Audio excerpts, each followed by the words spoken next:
এত বৃষ্টি মাথায় নিয়ে যাচ্ছি কোথায় আমরা? হ্যালো বন্ধুরা, আশা করি সবাই ভালো আছো। Welcome to my mini blog.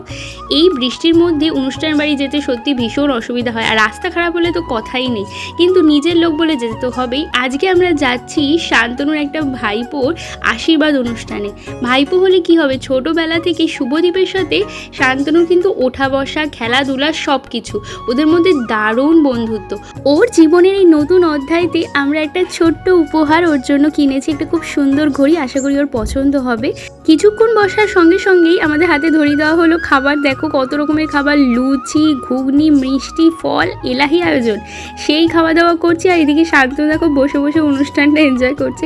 তারপর বৌদির কথাতে নিচে চলে আসলাম খাওয়ার জায়গায়, অনেকটা দেরি হয়ে যাচ্ছিল, তাই জন্য প্রথমেই পাতে ছিল গরম ভাত, ডাল আর আলু চিপস। সেটা খাওয়ার পর মাছ চলে আসলো, এক একটা মাছ কি যে বড় সাইজের, আমি কি বলবো। তারপর পাঁঠার মাংস, দারুণ খেতে ছিল সেটা।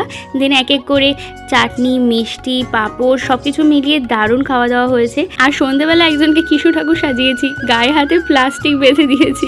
চলো আজ এখানেই ব্লগ শেষ করছি, টাটা।